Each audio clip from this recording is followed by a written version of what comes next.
Now children, मैं heart का structure बताने से पहले कुछ टर्म्स आपको क्लियर करती हूँ, ठीक है। हम डिफरेंस पढ़ेंगे। 3 वेसल्स जो आपके ट्रांसपोर्ट, मैंने आपको बोला था कि आपके ब्लड सर्कुलेटरी सिस्टम में heart and blood vessels and capillaries का फॉर्मेशन होता है, ठीक है। हार्ट पंप करता है, लेकिन उसे डिफरेंट बॉडी पार्ट्स तक कौन सप्लाई करता है, दैट इज़ योर वेसल्स, ठीक है। तो वेसल्स को बेसिकली तौर पे जो आपकी 10th क्लास के बेसिस पे 3 टाइप्स पे, ठीक है। बेसिक्स फॉर्म में 3 आर्टरीज बोला गया है एंड वेन्स बोला गया है, ठीक है। मैंने सिंगल वेन्स बोला गया, ओके। 4 चैम्बर्ड होते हैं आपके हार्ट में, ठीक है। जो आपके लेफ्ट जो चैम्बर्स होते हैं, ठीक है, आर्ट्रिकल्स, बोथ अपर चैम्बर को आर्ट्रिकल्स बोलते हैं, लोअर चैम्बर को बोलते हैं वेंट्रिकल्स, ठीक है। एंड लेफ्ट एट्रियम और लेफ्ट वेंट्रिकल में आपका प्योर ब्लड सब पर सर्कुलेट होता है, ठीक है। एंड राइट एट्रियम और राइट वेंट्रिकल में इम्प्योर ब्लड, ठीक है। तो इनको जो सप्लाई कर रहा है, ठीक है, प्यूरिफिकेशन साइट आपको मैंने बताया था लंग्स होता है, ठीक है। तो आर्टरीज जो होती है, ध्यान रखना है नाम से, यहाँ बोलते हैं एट्रियम, ठीक है। ये आर्टरीज वेसल्स है, ये blood vessels. It carry blood away from the heart, ये हमेशा हार्ट से ब्लड को दूर लेके जाती है। इसका मतलब ये बॉडी में ब्लड को सप्लाई करती है, ओके। एंड वेन्स होती है, ये carry blood toward the heart, ये ब्लड वापस लेके आती है पूरे बॉडी में से टूवर्ड द हार्ट की वापस बॉडी में, बॉडी से ब्लड को लेके आती है, okay. Arteries have a thick wall, क्योंकि बहुत प्रेशराइज, जो ये आपका लोअर जो चैम्बर होता है लेफ्ट वेंट्रिकल, ये बहुत प्रेशर, जब ये कॉन्ट्रैक्ट होता है बहुत प्रेशराइज आपकी बॉडी में ब्लड को पंप करता है। तो ऑब्वियसली जब प्रेशर होगा किसी भी वेसल्स में, तो उसकी वॉल कैसी होनी चाहिए, थिक होनी चाहिए, ठीक है। तो वेसल्स की जो वॉल्स होगी वो थिक होगी, okay. And veins have the thin wall, ठीक है, इनकी वॉल, क्योंकि इसमें एक लो प्रेशर में आपका ब्लड फ्लो होता है, ठीक है। एंड नेक्स्ट, ऑब्वियसली मैंने बोला बेटा आपको कि ये away from the heart blood को सप्लाई करता है। इसका मतलब बॉडी में ऑक्सीजनेटेड ब्लड, इसको आप प्योर ब्लड भी बोल सकते हो, ठीक है, ये इसको सब कैरी होती है। इसके आर्टरीज में हमेशा ऑक्सीजनेटेड या प्योर ब्लड सप्लाई होता है, ठीक है, या फ्लो करता है। और वेन्स में हमेशा क्या होता है कि डीऑक्सीजनेटेड, मतलब CO2 रिच ब्लड कैरी होता है, ठीक है। एक्सेप्शन है, 2 एक्सेप्शन ध्यान रखना। एक्सेप्शन, पल्मोनरी आर्टरीज है, उसमें हमेशा कौन सा रहेगा, इम्प्योर ब्लड, ठीक है। मैं भी अभी जब नेक्स्ट स्ट्रक्चर पढ़ेंगे, फंक्शन पढ़ेंगे, तो आपको इजीली समझ में आ जाएगा, ठीक है।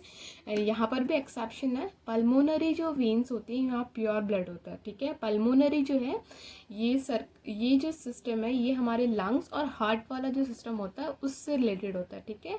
मैं अभी फर्दर डिस्कस करूँगी डबल सर्कुलेटरी सिस्टम, ठीक है। वॉल्स प्रेजेंस होते हैं, एब्सेंट होते हैं, सॉरी, आर्टरीज में, क्योंकि ये बहुत प्रेशराइज ब्लड को फ्लो करता है डिफरेंट बॉडी पार्ट में, तो यहाँ वॉल्स की रिक्वायरमेंट्स नहीं है, ठीक है। जबकि वेन्स होती है, वेन्स अपोजिट डायरेक्शन में कैसे, कंप्लीट बॉडी में से आपकी ब्लड को लेके आते हैं, ठीक है। तो इसमें वॉल्स की रिक्वायरमेंट्स होती है, क्योंकि ये वॉल्स बैकवर्ड फ्लो को प्रिवेंट करते हैं, ठीक है। तो ये आपके बेसिक डिफरेंस है आर्टरीज एंड वेन्स में, ओके। नाउ चिल्ड्रन, वेसल्स ही है कैपिलरीज, ठीक है। जैसे इसको मैं एग्जांपल के तौर पे समझाऊंगी। अगर आपको, जैसे सपोज आपको दिल्ली से यहाँ पे आना है, सपोज किसी बड़ी कंट्री से स्मॉल विलेजेस के स्मॉल प्लेसेस में बहुत शॉर्ट जगह आना है, तो सबसे पहले आप बड़ा ट्रांसपोर्ट यूज़ करोगे, ठीक है। सपोज आप दिल्ली से, आपको आना है प्रताप नगर के किसी भी एक गली में आना है, ठीक है। तो सबसे पहले आप दिल्ली से बाय द प्लेन आएंगे जयपुर, ठीक है, या फिर जोधपुर। उसके बाद में आप, हो सकता है मे बी ट्रेन करना, सपोज आप जयपुर आए, ठीक है, प्लेन से जयपुर, फिर जयपुर से आपको ट्रेन करना पड़ा, फिर बस करना पड़ा, और फिर रिक्शा। तो इस तरह से जैसे जैसे आप है ना फर्दर दूर जाते रहते हैं, ठीक है, तो मतलब आपको ट्रांसपोर्ट मीडियम का ना शॉर्ट होता रहता है, ठीक है। तो उसी तरह से आपके कैपिलरीज में भी सेम है। जैसे ही हार्ट जो होता है वहाँ से जो वैसल्स निकलेगी वो कंपेयर टू अदर वैसल्स थोड़ी लार्ज होगी, मेजर होगी, ठीक है। लेकिन जैसे जैसे ये फर्दर मतलब डिवाइड होती रहेगी, ये डिफरेंट बॉडी पार्ट्स में होगी, तो ये किस में डिवाइडेड होती है, कैपिलरीज में। क्योंकि पर्टिकुलर सेल, सिंगल सेल आपको पता ही है, मतलब हम नेक्ड आई से देख भी नहीं सकते, तो ऑब्वियसली वहाँ तक पहुँचने के लिए जो मतलब वैसल्स होगी वो बहुत थिन होनी चाहिए, ठीक है। तो कैपिलरीज उसमें अलग आती है। कैपिलरीज जो आपकी आर्टरीज और वेन्स जो मैंने अभी आपको स्टडी कराया, ये फर्दर जब तक डिवाइड होती रहती है और फर्दर डिवाइडेशन होती रहती है और फॉर्मेशन करती है कैपिलरीज का, ठीक है।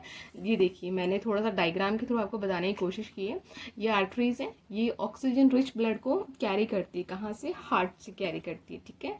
हार्ट से कैरी करेगी और फिर फर्दर डिवाइड होकर आपके डिफरेंट ऑर्गन्स तक पहुँचेगी, और फिर यही वापस किस में कन्वर्ट हो जाती है, वेन्स में कन्वर्ट हो जाती है। स्मॉल वेन्स मतलब जिसमें CO2 ब्लड प्रेजेंट हो, ठीक है।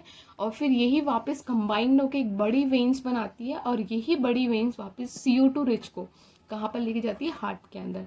तो इस तरह से पूरा एक सिस्टम हमारी बॉडी में फॉर्मेशन होता है, ठीक है। तो कैपिलरीज के बारे में थोड़ा सा बताया मैंने आपको, पहले ही बताया था कि हमारे जो हेयर होते हैं, हेयर्स, उससे भी पतली थिन्स वॉल्स की फॉर्मेशन होता है, ठीक है। तो thin walled very narrow tubes होती है, जस्ट वन सेल थिंग होती है, एक सेल होती है, वो जितनी मोटी होती है उतनी ही वैसल्स होती है, वैसल्स जैसे ही होती है, पतली पतली exchanges of material between the blood and tissues.